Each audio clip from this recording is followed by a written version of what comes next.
Hello, everybody. Never sure when it actually starts. YouTube will say I'm live, and then if I catch the replay, we don't start at the same time. So, hello, it is Sacral Chakra Healing Tuesdays. So, Sacral Chakra deals with our sense of belonging, um, our overall wellness. We feel pleasure and joy. Definitely is associated with our emotions. We may experience like low self-worth, judgment within self and others, that blame, shame, or guilt, again, within self and others. I think of like addictions, codependency, deals with the sacral chakra.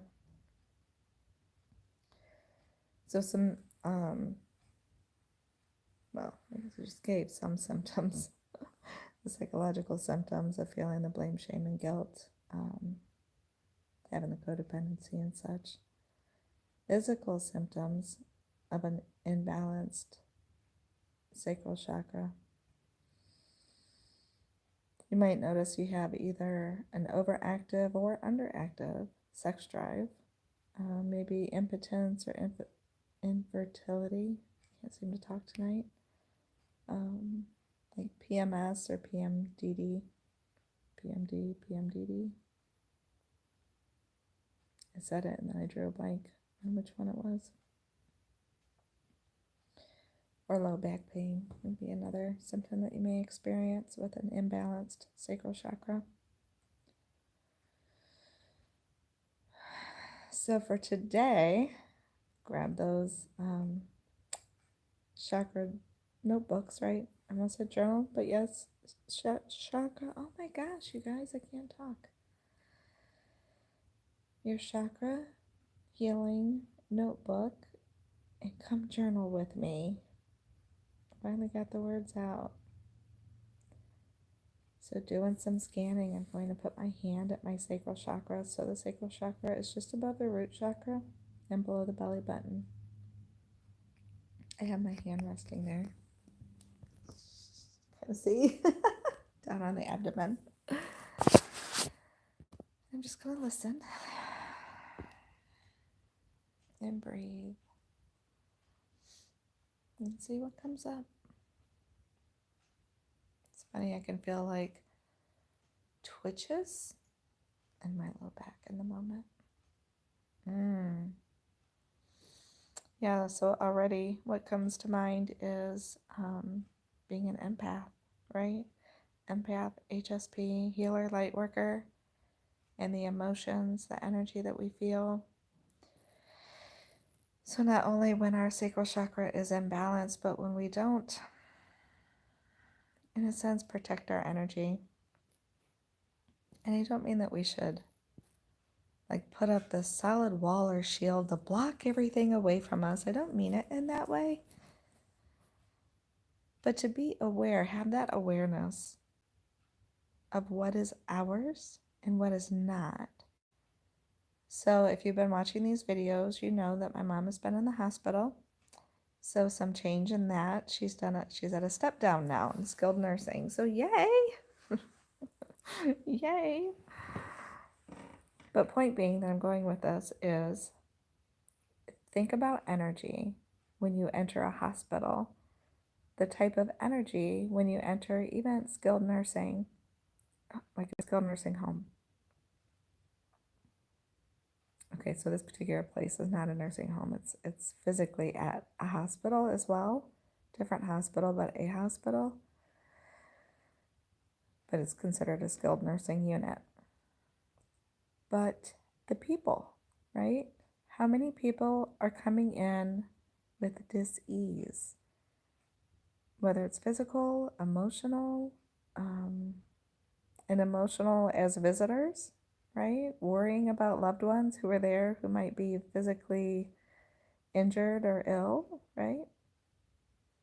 So think about the energy that you walk into, that I walk into, that I was walking into and will again tomorrow, right? of the people around. So again, I'm not saying that we walk in, with like some wall around us, so to speak, to block everybody away from us, or to have that distance and to push people away or push their energy away or push their emotions away, but to be mindful of it and aware of it. And when I'm feeling things, right, I can check in with myself. And sometimes it's just as simple as asking, is this mine? That's it. For me, when I ask, is this mine? If it's not mine, I can feel like just a little shift in that energy, almost like it pulls away or releases. Then I know that's not mine. If it is mine, then it typically just stays with me, right? So when it's not mine, I usually state, I release any and all energy that is not mine. I transmute it into unconditional love and send that energy back to its original source. Remember where some people don't necessarily try to, don't go through the process of transmuting that energy. Differences of opinion on that. Maybe. I don't know. Okay, I'll just share my own. Personally, I feel like transmuting it into unconditional love is, in a sense, kind of like if I pass you in a hallway and I share a smile, right? Even if you don't smile back, you got to receive something of a higher vibrational energy from me, right? Versus if I was given a dirty look, or if I scowled, or where you'd be like, what are you looking at me like that for, right? Even if in those moments, if we even notice that we're looking at other people because we're so caught up in our own stuff, but that's the energy we're sending out, right? So kind of that same concept. If I, in my part, can take even just a small piece, so to speak, a small, say, an energy block, and transmute that into something lighter, lightweight, light, love, and share that. Why wouldn't I? Why wouldn't I? What an amazing thing we can do. And what a trickle effect it can have. Kind of like the smiles, right? If I receive a smile, it could brighten my day, which might increase the probability that I could smile at someone else and have that trickle effect. So why not? Some may question or believe that whatever energy they were feeling we should send back because it's part of that journey learning process, right? Maybe we needed to feel it for a reason. And I don't disagree with needing to feel things for a reason. However, I also feel that, let's say for an example, if I'm in my own thoughts creating the energy of, say, fear, worry, doubt,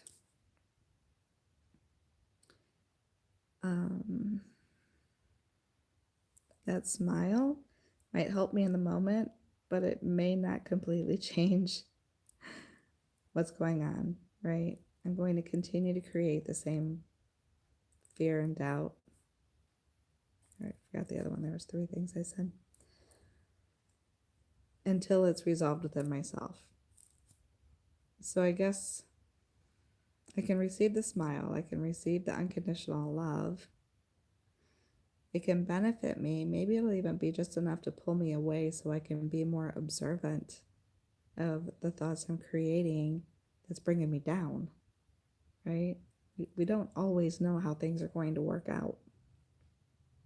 But I don't feel that changing that piece of energy, it's not a piece, it's just language, that piece of energy is going to take away from somebody's experience that they need to have. I'm not trying to change the whole experience, right? That's not what we're doing. We're just taking this one piece.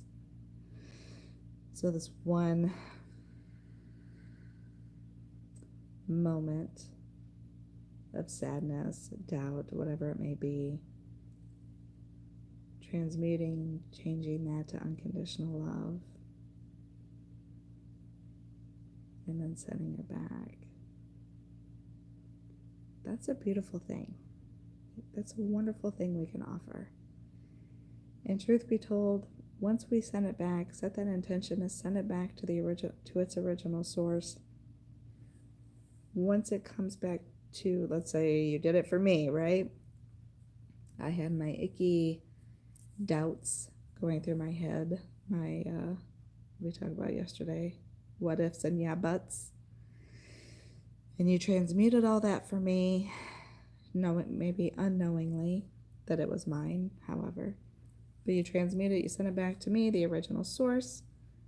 I can choose to receive it or not, right?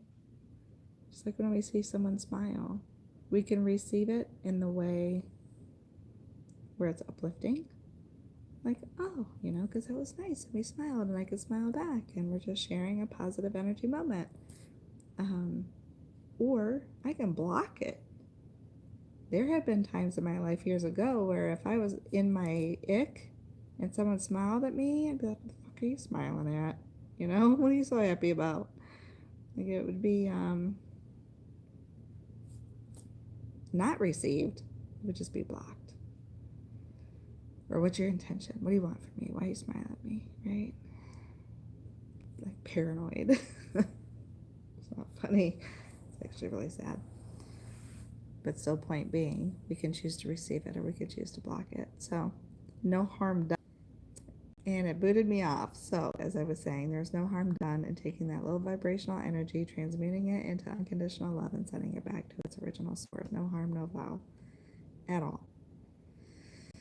So, that's huge. So, when you think of sacral chakra, being an empath, HSP healer, lightworker, whether you're intentionally, knowingly tapping into other people's energy, like in the purposely during a reading or healing session, or not, when you're just being present, you're just showing up as yourself and you're picking up on energy swarming around you unintentionally. It's just there and you're super sensitive to it. Still take care of yourself. So, and keeping that clear, because if I'm out there picking up all of your energy, I don't mean just you, I'm picking on you, at the hospital, right, at the nursing unit, picking up all of that energy on top of my own, and believe me, I have my own going on right now too, right? If I don't manage it, if I don't clear it, if I don't, or allow myself to feel what I need to feel, if I'm blocking certain things,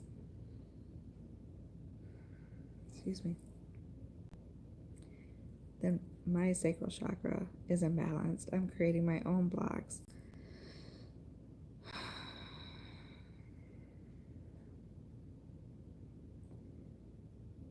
So keeping that energy clear, being mindful of what's mine and what isn't, releasing what isn't mine to take. Definitely helps to keep that sacral chakra clear. So as I typically speak on, the polar opposite of that chakra, so sacral chakra, third eye, right? Third eye chakra, intuition, those special gifts, those clairs, right? Clairsentience, claircognizance, being an empath, clairvoyance. I mean, there's more, but of being an empath, feeling, sensing, knowing. Think of that connection, right? So when our third eye is so open and we're able to pick up on more of it, if we're only picking up on it and we're not staying aware, if we're only opening ourselves up to receive it all and take it all on